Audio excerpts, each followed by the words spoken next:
ரொம்ப சந்தோஷம் மாப்ள. இப்போதைக்கு நீங்க கொஞ்ச நேரம் படுத்து தூங்குங்க. ராத்திரி முழுக்க கார் ஓட்டின களைப்பு இருக்கும், அப்புறமா எழுந்து வந்தா போதும் என்றார். ஆனால் ஆகாஷ் மறுத்து விட்டான். இல்ல மாமா, என் பொண்டாட்டியே எழுந்துட்டா இதுக்கு மேல நான் தூங்கி என்ன பண்ண போறேன்? அவளை பிரியக்கூடாதுன்னு தானே இங்க வந்திருக்கேன். இனி 24 மணி நேரமும் அவ கண்ணு முன்னாடி, ஏன் அவ கண்ணுக்குள்ளேயே இருக்கிறது தான் என்னோட வேலையே என்று ஒரு காதலனின் பிடிவாதத்தோடு சொன்னவன் எழுந்து குளியலறைக்குள் புகுந்து கொண்டான். முகம் கழுவி பற்களை துலக்கிவிட்டு முகத்தை துடைத்துக் கொண்டு மிகவும் புத்துணர்ச்சியோடு வெளியே வந்தவன் வாசலில் தனது ஷூவை மாட்டிக்கொண்டிருந்த போது அங்கே தாமரை குனிந்து வாசலில் கோலம் போட்டு கொண்டிருந்தாள். ஆகாஷ் வருவதை பார்த்ததும் பார்க்காதது போல தன் கவனமெல்லாம் கோலத்தில் தான் இருப்பது போல அவள் காட்டிக்கொண்டாலும் ஆகாஷ் சும்மா இருப்பானா? அவள் அருகில் சென்றவன் சட்டென்று அவளது கையை பிடித்து இழுத்து யாருமே எதிர்பார்க்காத வேகத்தில் அவளை இறுக்கமாக அணைத்துக் கொண்டான்.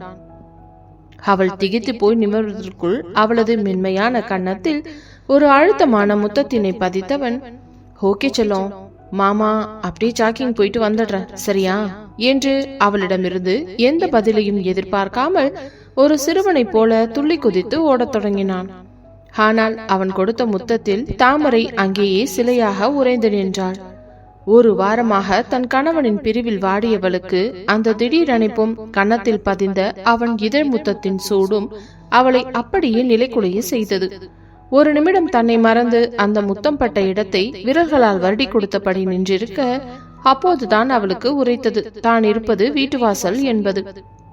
மெதுவாக தலையை தூக்கி சுற்றிலும் யாராவது தன்னை பார்த்தார்களா என்று பார்த்தாள். அங்கே அக்கம் பக்கத்து வீட்டு பெண்கள் அனைவரும் தங்கள் வீட்டு வாசலில் கோலமிட்டு கொண்டே இவளை பார்த்து ஒரு மர்ம புன்னகையோடு சிரித்துக் கொண்டிருந்தனர். அந்நேரம் தாமரையின் நெருங்கிய தோழி சுமதி அவள் அருகே வந்து, என்ன தாமரை, காலையிலேயே ரொமான்ஸ் அள்ளி தெளிக்குது, சும்மா கலக்குறீங்களே புருஷனும் பொண்டாட்டியும். ஆமா, உன் புருஷன் எப்போ வந்தாரு என்று கண்ணடித்து கேட்டாள். தாமரை சட்டென்று தன்னை சுதாரித்துக் கொண்டு, இங்க பாருடி, நீ நினைக்கிற மாதிரி இப்போ ஒன்னும் ரொமான்ஸ் எல்லாம் நடக்கல. அவர் எப்போ வந்தாருன்னு எனக்கே தெரியாது. காலையில தூங்கி எழுந்து பார்க்கும்போது என் பக்கத்துல படுத்திருந்தாரு, அவ்வளவுதான் எனக்கு தெரியும் என்று முகத்தை திருப்பிக் கொண்டு சொன்னாள். பரவாயில்லடி, உன் புருஷன் ரொம்ப ரொமான்டிக்கான ஆளுன்னு நினைக்கிறேன். ராத்திரி எப்போ வந்திருந்தாலும் உன்னை எழுப்பாம நீ தூங்கும் போது உன் பக்கத்திலேயே காத்துட்டு இருந்திருக்காரு பாரு. அப்பதானே காலையில நீ கண்ணை திறக்கும் போது அவர் முகத்தை பார்த்து சர்ப்ரைஸ் ஆவேன்னு அவருக்கு தெரிஞ்சிருக்கு. இப்படிப்பட்ட ஒரு புருஷன் கிடைக்க நீ கொடுத்து வச்சிருக்கணும்டி. ஏன் புருஷனும் இருக்காரு, எப்ப வருவாரு எப்ப தூங்குவாருன்னே தெரியாது.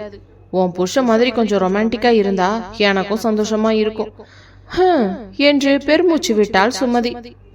தாமரைக்கு அவள் கூறியது ஒரு பக்கம் பெருமையாக இருந்தாலும், போடி, காலையிலேயே வயிறறி வந்துட்டா என்று செல்லமாக திட்டிவிட்டு விறுவிறுவென்று வீட்டிற்குள் சென்று விட்டாள். சுமதியும், அப்பப்பா என்ன ஒரு பொசசிவ்னஸ், புருஷனை பத்தி பேசின உடனே கோபம் பொத்துக்கிட்டு வருது பாரு என்று கிண்டல் அடித்தாள். வீட்டுக்குள் நுழைந்த தாமரைக்கு தன் கணவனின் காதலை நினைத்து பெருமையாகத்தான் இருந்தது. ஆனால் மறுநொடியே அவன் தன்னை சந்தேகப்பட்டு பேசிய அந்த பழைய நினைவுகள் வந்து அவளை இம்சித்தன. ச்சே தாமரை, நீ எதுக்கு காலையிலேயே இவரை நினைச்சு உருகிட்டு இருக்க? இவரை பத்தி யோசிச்சா இவர் ஈஸியா உன்னை அட்ராக்ட் பண்ணி இங்கிருந்து சென்னைக்கு கூட்டிட்டு போயிடுவாரு. அதனால நீ அவரை பத்தி யோசிக்கிறத விட்டுட்டு அடுத்த வேலையை பாரு என்று தனக்குத்தானே கட்டளையிட்டு கொண்டாள். நேராக குளியலறைக்கு சென்று குளித்து முடித்து ஒரு அழகான மென்மையான காட்டன் புடவையை கட்டிக்கொண்டு தலையில் ஒரு துண்டை சுற்றி கொண்டு வெளியே வந்தாள். ஹாலில் அமர்ந்திருந்த தன் தந்தை முத்தையாவை பார்த்ததும் அவளுக்கு மீண்டும் கோபம் வந்தது. அவரை ஒரு முறை முறைத்துவிட்டு ஒரு வார்த்தை கூட பேசாமல் நேராக சமையலறைக்குள் நுழைந்தாள். முத்தையா அவளது அந்த முறைத்த பார்வையை பார்த்துவிட்டு மனதுக்குள் சிரித்து கொண்டவர், இப்போ நான் என்ன பண்ணேன்னு என் பிள்ளை இப்படி என்ன முறைச்சிட்டு போகுது? அவன் மேல இருக்கிற பாசத்துல தானே மாப்பிள்ளைய உள்ள விட்டேன், அது இந்த பிள்ளைக்கு புரியவே மாட்டேங்குதே என்று நினைத்தபடி தன் செல்ல மகளின் ஊடலையும் காதலையும் ரசித்துக் கொண்டிருந்தார். சமையலறைக்குள் நுழைந்த தாமரை பாத்திரங்களை உருட்டும் சத்தத்தில் தனது கோபத்தை காட்ட தொடங்கினாள். ஆனால் அவளது மனம் மட்டும் ஜாக்கிங் சென்ற அந்த அன்பு சந்தேகக்காரனை நோக்கியே அலைப்பாய்ந்து கொண்டிருந்தது. சமையலறையில் காஃபி தூள் டப்பாவை தேடி எடுத்த தாமரை மனதிற்குள் ஆகாஷை திட்டி தீர்த்து கொண்டிருந்தாள். இவ்வளவு லேசா அவர் தன்னை சமாதானப்படுத்த நினைப்பது அவளுக்கு பிடிக்கவில்லை. சென்னை வீட்டிலும் இப்படித்தான். ஏதாவது ஒரு ரொமான்டிக் செய்கையை செய்துவிட்டு பழைய தப்புகளை மறந்துவிட சொல்லுவான். நான் ஒன்னும் அவ்வளவு சீக்கிரம் கரைய மாட்டேன் ஆகாஷ் என்று தனக்குத்தானே சொல்லிக் கொண்டாள். அதே சமயம் ஜாக்கிங் முடிந்து வியர்வையோடு வீட்டு வாசலில் வந்து நின்றான் ஆகாஷ்.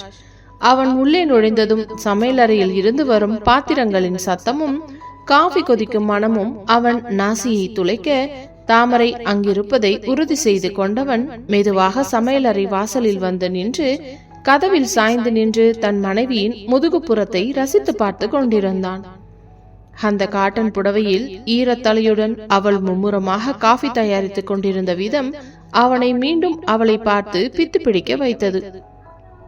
ஆகாஷ் சத்தமே இல்லாமல் அவள் பின்னால் போய் அவள் உடலோடு உரசுவது போல நின்று, தாமரை, எனக்கு ஒரு ஸ்ட்ராங்கான காஃபி கிடைக்குமா?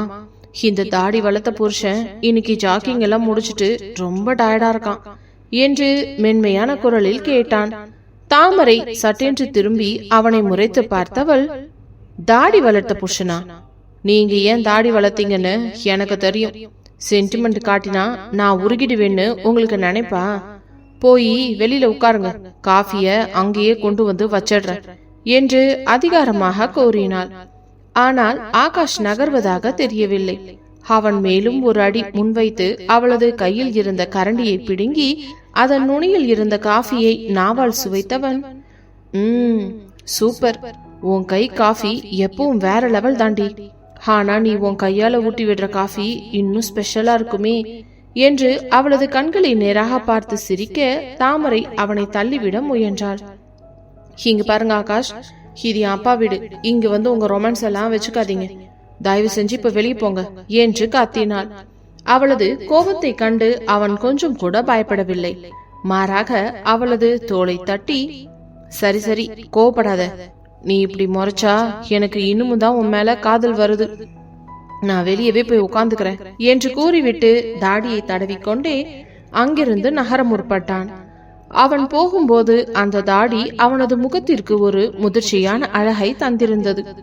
அதை தாமரை மறைவாக கவனித்துக் கொண்டே இருந்தாள். அப்போது, இந்த தாடி அவருக்கு நல்லாதான் இருக்கு என்று நினைத்தவள் காஃபியை எடுத்துக்கொண்டு ஹாலுக்கு வந்தாள். முத்தையா, ஆகாஷ் இருவரும் எதையோ பேசி சிரித்துக் கொண்டிருந்தனர். அப்பொழுது முத்தையா, என்ன மாப்ள, தாடி எடுத்தா இன்னும் இளமையா தெரிவிங்கல்ல என்று சொல்ல ஆகாஷ் தாமரையை பார்த்து கொண்டே, இல்ல மாமா, இந்த தாடி இப்போ என் பொண்டாட்டிக்கு ரொம்ப பிடிச்சிருக்குன்னு நினைக்கிறேன், அதான் எடுக்காம வச்சிருக்கேன் என்றான்.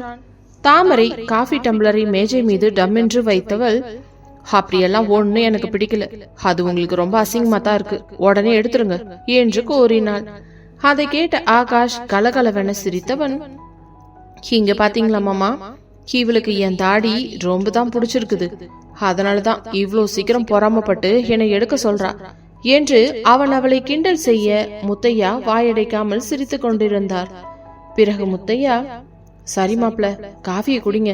தாமரை, நீ போய் மாப்பிளைக்கு தேவையான துணிமணி எல்லாம் எடுத்து வை, அப்புறம் நான் தோட்டத்துக்கு போய் வரேன் என்று சொல்லிவிட்டு அவர்கள் இருவரையும் தனியாக விட்டுவிட்டு அங்கிருந்து நகர்ந்தார். முத்தையா அப்படி சொல்லிவிட்டு தோட்டத்திற்கு கிளம்பி சென்றதும் அந்த பெரிய ஹாலில் ஒரு நிசப்தம் நிலவியது. ஆகாஷ் காலி டம்ளரை கையில் வைத்துக் கொண்டு தன் தாடி முகத்தில் ஒரு குறும்பு புன்னகையை தேக்கிக் கொண்டு தாமரையே பார்த்தான். என்ன தாமரை, மாமா தான் சொல்லிட்டு போயிட்டாருல, போய் உன் புருஷனுக்கு தேவையான ட்ரெஸ் எல்லாம் எடுத்து வை. இந்த புடவையில நீ அப்படியே என் முன்னாடி நின்னுகிட்டே இருந்தா எனக்கு காஃபி குடிக்கவே தோணாது, உன்னையே தான் பார்க்க தோணும் என்று கண்ணடித்து சொன்னான். தாமரை அப்படியே தள்ளி நின்று கைகளை கட்டிக்கொண்டு அவனை கூர்மையாக பார்த்தவள், ஹலோ மிஸ்டர் ஆகாஷ், என் அப்பா ஏதோ விவரம் தெரியாம நீங்க கார் ஓட்டிட்டு வந்தீங்கன்னு பாவம் பார்த்து பேசினா உடனே நீங்க என் புருஷன் நான் உங்க ட்ரெஸ் எடுத்து வைக்கணும்னு ஆர்டர் போடுறீங்களா? நான் ஒண்ணு சென்னை வீட்டுல இருந்த தாமரை இல்ல, இது மதுரை, இங்க என்னோட ரூல்ஸ் தான் நடக்கும் என்று கராராக சொன்னாள். ஆகாஷ் காஃபியை ஒரு மடக்கு குடித்து விட்டு, என்னடி இவ்வளவு சீரியஸா பேசுற, நான் தான் சாரி கேட்டுட்டேன்ல, ராத்திரி முழுக்க தூங்காம உன்னை தேடி வந்திருக்கேன். இன்னும் உன் கோவம் குறையிலையா என்றான் சற்றே பாவமாக முகத்தை வைத்துக் கொண்டு. தாமரை கசப்புடன் சிரித்தவள், சாரி, என்ன ஒரு அழகான வார்த்தை. நீங்க நினைச்சப்பெல்லாம் என்ன சந்தேகப்படுவீங்க, மத்தவங்க பேச்சு கேட்டுட்டு என்ன அசிங்கப்படுத்துவீங்க. அப்புறம் ஒரு சாரி சொன்னா இந்த தாமரை உடனே உருகி உங்க பின்னாடியே ஓடி வந்துடணுமா? அவ்வளவு சப்பையா போயிட்டு நான் உங்களுக்கு. இந்த தடவை நீங்க போடுற எந்த ரொமான்ஸ் வேஷமும் என்கிட்ட பலிக்காத ஆகாஷ். நீங்க வந்த காரை எடுத்துக்கிட்டு இப்பவே நீங்க சென்னைக்கு கிளம்பலாம் என்று முகத்தில் அடித்தார் போல சொன்னாள்.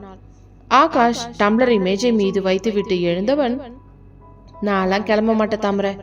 நீ என்ன வேணா சொல்லு, நான் செஞ்சது தப்புதான், அதை நான் ஒத்துக்கிறேன். ஆனா அதுக்காக என்ன இப்படி எல்லாம் துரத்தாத.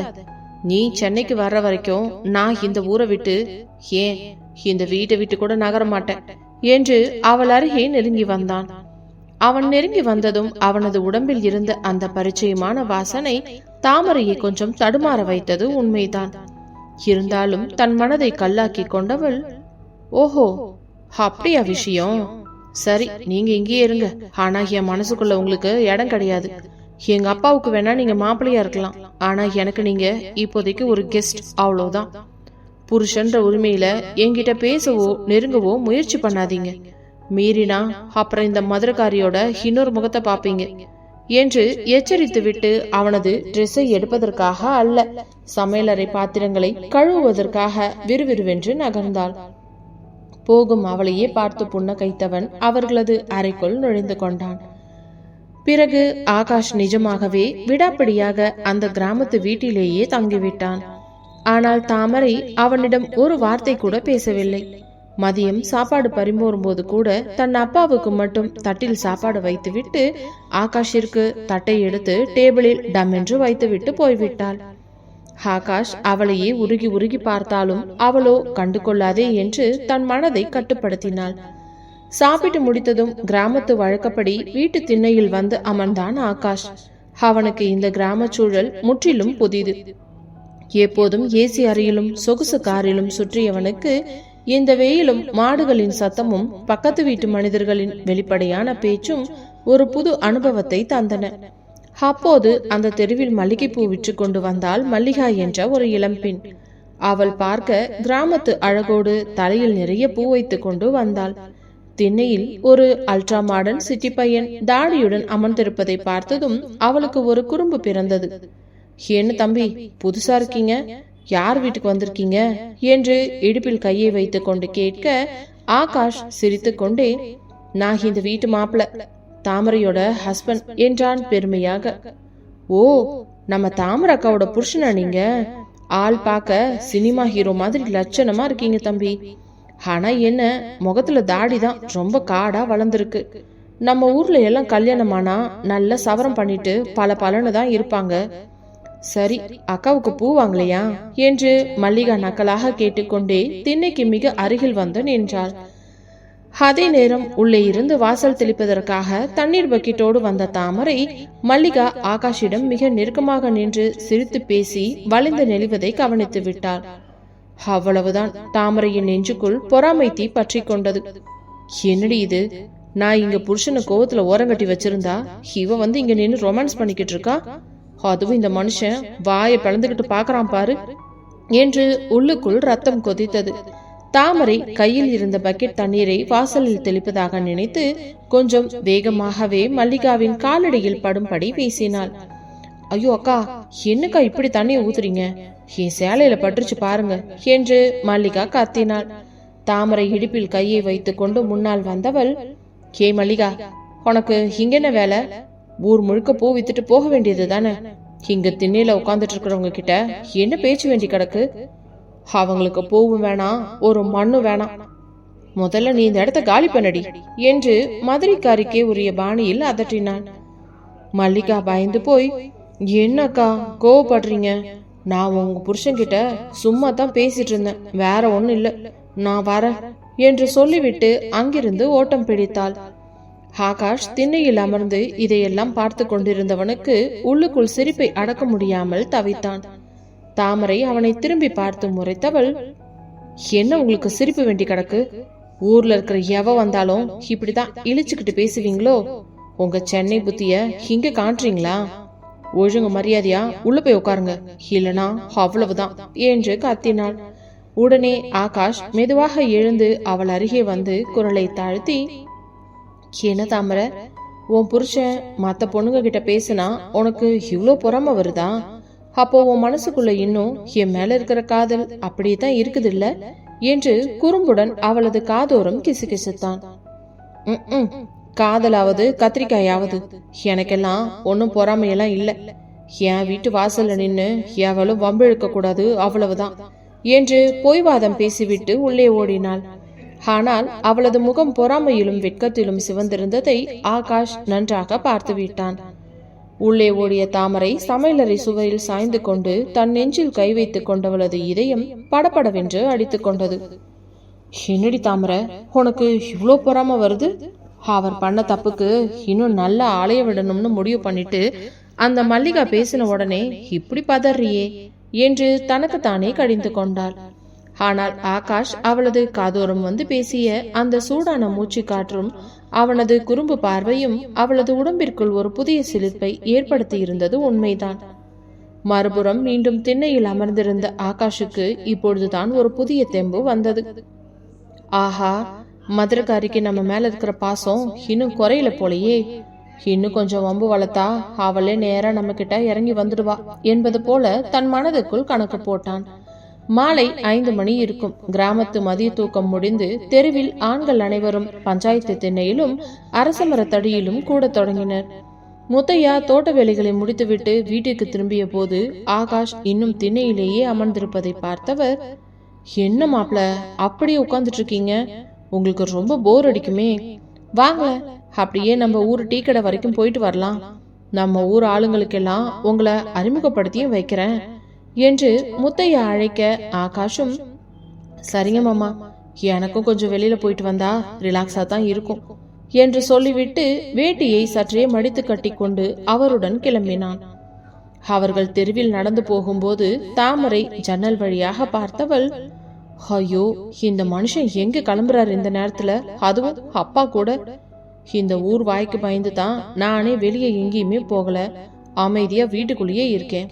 இவரு அங்க போய் ஏதாவது ஒளறி வைக்க போறாரு என்று பதற்றத்துடன் வாசலுக்கு வந்து பார்த்தாள். அதே நேரம் கிராமத்து முத்து டீ கடையில் எப்பொழுதும் போல கூட்டம் அலை மோதியது. முத்தையாவும் ஆகாஷும் அங்கே சென்றதும் பெஞ்சில் அமர்ந்திருந்த ஊர் பெரியவர்கள் அனைவரும் எழுந்து நின்றவர்கள், என்ன முத்தையானே, யாரு தம்பி இது? ஹால் பார்க்க சொக்கத்தங்க மாதிரி ஜொலிக்கிறாரு, நம்ம ஊர்க்காரர் மாதிரி தெரியலையே என்று டீ கடைக்காரர் முத்து கேட்டார். முத்தையா பெருமையாக தன் மீசையை முறுக்கி கொண்டு, இது என் மருமகன் ஆகாஷ், சென்னையில பெரிய பிசினஸ் பண்றாரு, நம்ம தாமரையோட புருஷன்பா என்று அறிமுகப்படுத்தினார். அடடே, நம்ம தாமரையோட புருஷனா? வாங்க தம்பி, வாங்க உட்காருங்க என்று ஒரு பெரியவர் இடத்தை ஒழித்து தர ஆகாஷ் எவ்வித பந்தாவும் இல்லாமல் அந்த மரபெஞ்சில் அமர்ந்தான். அப்போது அங்கிருந்த பஞ்சாயத்து மெம்பர் தர்மலிங்கம் என்பவர், என்ன தம்பி, தாமரை சென்னையில இருந்து வந்து 4 நாள் ஆச்சு, நீங்க இப்பதான் வரீங்க? புருஷன் பொண்டாட்டிக்குள்ள ஏதாவது சண்டையா என்ன? நம்ம தாமரை கொஞ்சம் நெஞ்செழுத்தக்காரிதான், கோவிச்சுக்கிட்டு வந்தா அம்புடு சீக்கிரம் அசைய மாட்டா என்று கிராமத்து நக்கலோடு கேட்டார். ஆகாஷ் சற்றும் யோசிக்காமல், அப்படியெல்லாம் ஒண்ணு இல்லைங்க ஐயா, என் பொண்டாட்டி ரொம்ப தங்கமானவ, நான் தான் கொஞ்சம் தப்பு பண்ணிட்டேன். அவளுக்கு கோவம் வருது நியாயம் தானே, அவ கோவத்தை இங்கேயே இருந்து அவ காலில் விழுந்தாவது சமாதானம் பண்ணி கூட்டிட்டு போகலாம்னு தான் வந்திருக்கேன். அவ இல்லாத சென்னை எனக்கு நரகமுங்க ஐயா என்று மிக யதார்த்தமாக தன் தவறை ஊர் முன்னிலையில் ஒப்புக்கொண்டான். ஆகாஷின் இந்த வெளிப்படையான பேச்சை கேட்டதும் அந்த ஊர் பெரியவர்களுக்கு அவன் மீது தனி மரியாதையே வந்துவிட்டது. ஆஹா, என்ன இருந்தாலும் பெரிய வீட்டு மாப்பிள்ள இவ்ளோ இறங்கி வந்து பேசுறாரே. முத்தையானே, நீங்க ரொம்ப கொடுத்து வச்சவர்ன, இப்படி ஒரு தங்கமான மருமகன் கிடைக்க நீங்க புண்ணியம் பண்ணிருக்கணும் என்று அனைவரும் பாராட்ட தொடங்கினர். அதே நேரம் சுமதி தாமரையின் வீட்டிற்கு ஓடி வந்தவள், ஹேய் தாமரை, இங்க என்னடி பண்ற? அங்க டீ கடையில உன் புருஷன் ஊர் ஆளுங்க கிட்ட எல்லாம் பேசிட்டு இருக்காரு, நீ ஏதோ கோவிச்சுக்கிட்டு வந்திருக்கேன்னு அவரே ஓப்பனா ஒத்துக்கிட்டாரடி. ஊரே அவரை பாராட்டுது, என்னடி நடக்குது உங்க 2 பேத்துக்குள்ளையும் என்றால் மூச்சிறைக்க. அவள் கூறியதை கேட்ட தாமரை அதிர்ந்து போனவள், என்னடி சொல்ற? அங்க போய் எல்லாத்தையும் சொல்லிட்டாரா? இந்த மனுஷனுக்கு கொஞ்சம் கூட அறிவே இல்லையா? கௌரவம் தான் முக்கியம்னு சென்னையில அந்த பேச்சு பேசுவாரு, இங்க வந்து இப்படி பண்றாரே என்று கோபத்துடன் சமையல் கரண்டையை அப்படியே வைத்துவிட்டு டீ கடையை நோக்கி விறுவிறுவென்று நடந்தாள். அவள் டீ கடைக்கு அருகில் வந்தபோது ஆகாஷ் அங்கே ஊர் ஆட்களுடன் சேர்ந்து பக்கோட்டா சாப்பிட்டு கொண்டே ஏதோ ஜோக் சொல்லி சிரித்துக் கொண்டிருந்தான். அவனது அந்த தாடி வைத்த முகமும் கிராமத்து மனிதர்களோடு அவன் பழகும் அந்த யதார்த்தமும் அவளுக்குள் ஒரு சின்ன பெருமையை தந்தது. இருந்தாலும் வெளியே காட்டிக்கொள்ளாமல் கூட்டத்திற்குள் புகுந்தவள், அப்பா, வீட்டுக்கு சாப்பிட வரலையா நீங்க? இங்க என்ன வெட்டி பேச்சு வேண்டி கிடக்கு என்று தாமரை தன் அப்பாவை கேட்பது போல ஆகாஷை மறைமுகமாக தாக்க, கூட்டத்தில் இருந்த பெரியவர் ஒருவர், என்ன தாமரமா, மாப்பிளைய இவ்வளோ அலைய விடுற? பாவையா அவரு, ராத்திரி முழுக்க தூங்காம வந்திருக்காரு, கோவத்தை விட்டுட்டு வீட்டுக்கு கூட்டிட்டு போமா என்றார். தாமரை ஆகாஷை பாராமலேயே, உங்களுக்கு விவரம் தெரியாது பெரியவரே, சும்மா எல்லாருக்கும் சப்போர்ட் பண்ணாதீங்க, அப்பா நீங்க கிளம்புங்க என்று சொல்லிவிட்டு திரும்பினாள்.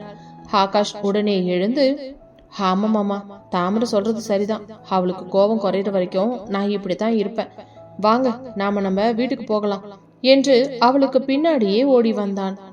வீட்டிற்கு வரும் வழியில் தாமரை சற்றே ஒதுக்குப்புறமான இடத்தில் நின்று ஆகாஷை மடக்கியவள், இங்க பாருங்க ஆகாஷ், ஊர் ஆளுங்க கிட்ட என்னை பத்தி தப்பு தப்பா பேசுற வேலையெல்லாம் வச்சுக்காதீங்க.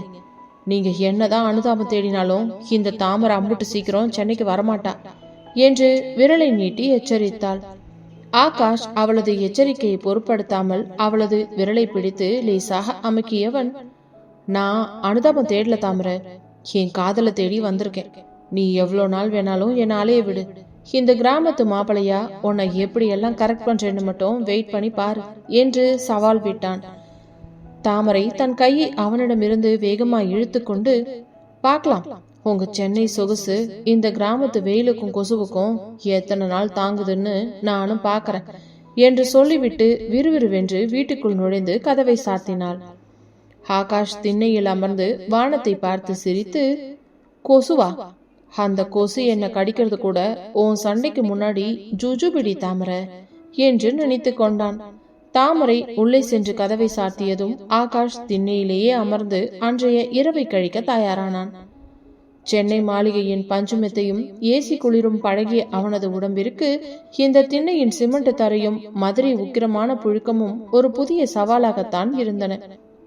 இரவு உணவை முடித்ததும் தாமரை வேகமாக தன் அறைக்குள் சென்று கதவை சாத்தி கொண்டாள்.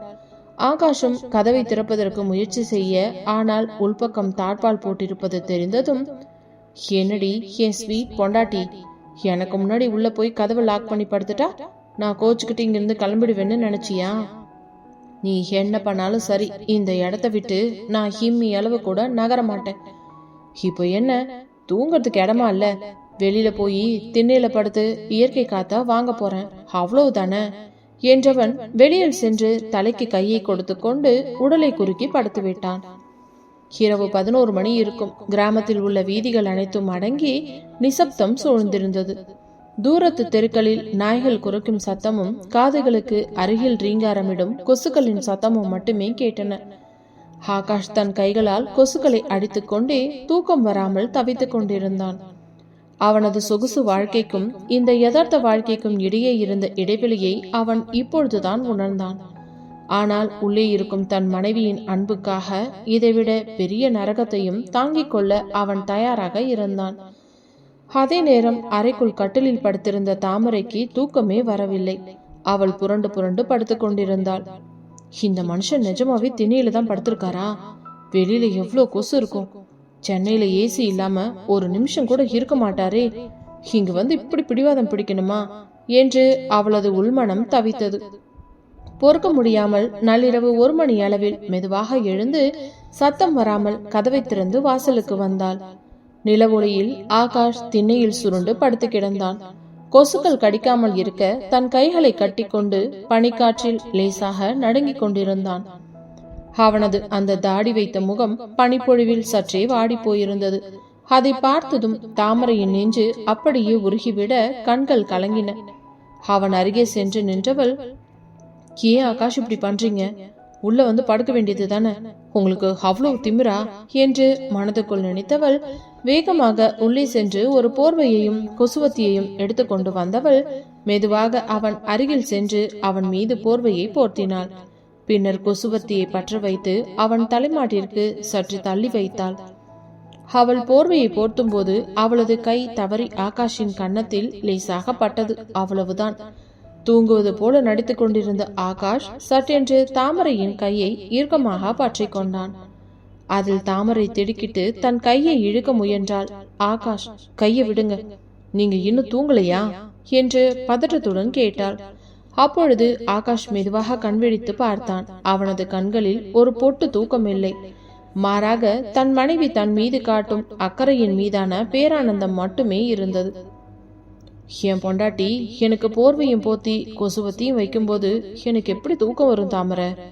உள்ளுக்குள்ள இவ்வளோ பாசத்தை வச்சுக்கிட்டு வெளியே ஏண்டி இந்த கோவுக்காரி வேஷம் போடுற என்று குறும்போடு கேட்டான். தாமரை தன் முகத்தை கடினமாக வைத்துக் கொள்ள முயன்றவள், பாசமும் இல்ல, ஒரு மண்ணும் இல்ல. என் வீட்டு திண்ணையில படுத்துட்டு யாருக்காவது காய்ச்சல் வந்து விழுந்தா ஊர் உலகம் என்னதான் தப்பா பேசும். அந்த பழிக்கு ஆளாக்க கூடாதுன்னு தான் வந்தேன். என் கையை விடுங்க முதல்ல என்றாள் கோபமாக. விடமாட்டேன்டி, நீ என்ன உள்ள கூட்டிட்டு போற வரைக்கும் உன் கையை நான் விட போறதில்ல என்று அவன் அவளது கையை தன் நெஞ்சோடு சேர்த்து இறுக்கிக் கொண்டான். அவனது இதய துடிப்பு அவளது கைகளில் மிக தெளிவாக தெரிந்தது. தாமரை தன் முழு பலத்தையும் திரட்டி அவனது கையை உதறி தள்ளியவள், இங்க பாருங்க ஆகாஷ், இந்த டிராமா போடுறதெல்லாம் சென்னையில வச்சுக்கோங்க. விடிஞ்சா இங்க உங்களுக்கு ஒரு பெரிய ஆப்பு காத்துக்கிட்டு இருக்கு. கிராமத்து வாழ்க்கைனா என்னன்னு நாளைக்கு உங்களுக்கு புரிய வைக்கிறேன். அப்ப தெரியும் இந்த தாமரையோட பவர் என்னன்னு என்று சவால் விட்டுவிட்டு விறுவிறுவென்று உள்ளே சென்று கதவை தாளிட்டு கொண்டாள். ஆகாஷ் அந்த போர்வையை இழுத்து போர்த்தி கொண்டு கொசுவர்த்தியின் புகையை ரசித்தபடியே சிரித்தவன், ஹாப்பாவது பணியாரமாவது நீ என்ன கொடுத்தாலும் இந்த புருஷன் அசர மாட்டாண்டி என்று மனதுக்குள் சபதம் செய்தபடி ஒரு வாரத்திற்கு பிறகு நிம்மதியாக கண்மூடினான். மறுநாள் காலை 6 மணி. கிராமமே பரபரப்பாக இயக்க தொடங்கியிருந்தது. ஆகாஷ் தூங்கி எழுந்து முகம் கழுவி விட்டு வந்தான். அப்பொழுது சமையல் அறையிலிருந்து வெளியே வந்த தாமரை கையில் ஒரு பெரிய எவர் சில்வர் தூக்குவாளியை கொண்டு வந்து அவனது கையில் திணித்தவள், இந்தாங்க மாப்பிளை வாழ், உங்க சென்னை கம்பெனில மேனேஜர்ஸ்க்கு ஆர்டர் போடுவீங்கல்ல, இப்போ இந்த தாமரையோட ஆர்டரை கேளுங்க. நேரா நம்ம தெருக்கோடிக்கு போனா ஆறுமுகான மாட்டு தொழுவம் இருக்கும். அங்க போய் நம்ம வீட்டுக்கு தேவையான 5 லிட்டர் பசும்பாலை கறந்து வாங்கிட்டு வரணும். பால் கறக்கிறத பக்கத்துல நின்னு பார்த்து தண்ணி கலக்காம வாங்கிட்டு வரணும். புரியுதா என்று இடுப்பில் கையை வைத்து கொண்டு அதிகாரமாக கூறினாள். முத்தையா ஹாலில் அமர்ந்து பேப்பர் படித்து கொண்டிருந்தவர் இதை கேட்டு அதிர்ந்து போனார். ஹேமா, தாமரை மாப்பிள்ள சிட்டில வளர்ந்தவருமா, அவரை போய் மாட்டு தொழுவதுக்கு போக சொல்ற, பாவம் அவரு என்று சப்போர்ட்டுக்கு வந்தார். அப்பா நீங்க சும்மா இருங்க, கிராமத்துல தம்பி பழக போறேன்னு சொன்னாருல்ல, அப்போ இதையெல்லாம் கண்டிப்பா செய்யணும். என்ன ஆகாஷ் சார், முடியுமா? இல்ல இப்பவே கார் எடுத்துட்டு சென்னைக்கு ஓடுறீங்களா என்று நக்கலாக கேட்டாள். ஆகாஷ் அந்த தூக்குவாளியை கம்பீரமாக வாங்கி கொண்டவன், இந்த ஆகாஷுக்கே சவால் விடுறியா? இந்த மாட்டு தொழுவோம் என்ன, மாடையே கறந்து பால் கொண்டு வரேன் பாரு என்று சொல்லிவிட்டு வேட்டியை கொஞ்சம் தூக்கி கட்டி கொண்டு தெருவில் இறங்கி நடந்தான். தாமரை ஜன்னல் வழியே அவன் போவதை பார்த்து வாயை பொத்தி சிரித்தவள், அங்க போனா தான் தெரியும், மாடு உதைக்கிற உதையில உங்க பந்தா எல்லாம் பறந்து போகும் என்று நினைத்து கொண்டாள். தெருவில் தூக்குவாளியுடன் ஒரு கோடீஸ்வர பிசினஸ்மேன் நடந்து போவதை பார்த்த ஊர் மக்கள் ஆச்சரியமாக பார்த்தனர். ஆகாஷ் ஆறுமுகத்தின் மாட்டுத் தொழுவத்திற்குள் நுழைந்தான். 10க்கும் மேற்பட்ட பசுமாடுகளும் கன்றுக்குட்டிகளும் நின்று கொண்டிருந்தன. சாணத்தின் வாசனை அவனது மூக்கை துளைத்தது. இருந்தாலும் அவன் பின்வாங்கவில்லை. அண்ணா, ஆறுமுகண்ணா, நான் முத்தையா வீட்டு மாப்பிள்ள, தாமரை பால் வாங்கிட்டு வர சொன்னான் என்றான்.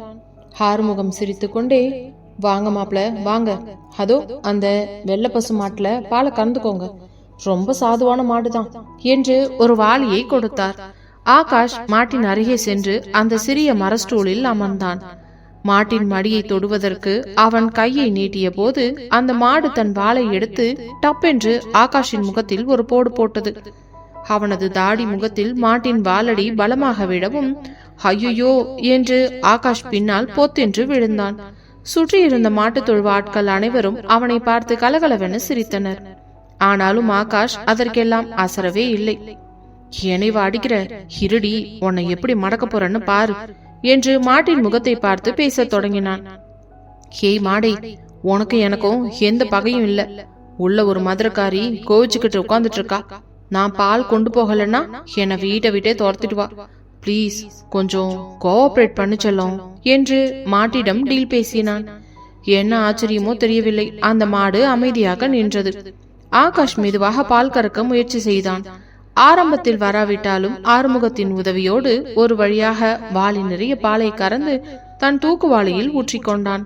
அவனது வெள்ளை சட்டையிலும் முகத்திலும் அங்கொன்றும் இங்கொன்றுமாக பால் துளிகளும் லேசான சாணக்கரையும் படிந்திருந்தன.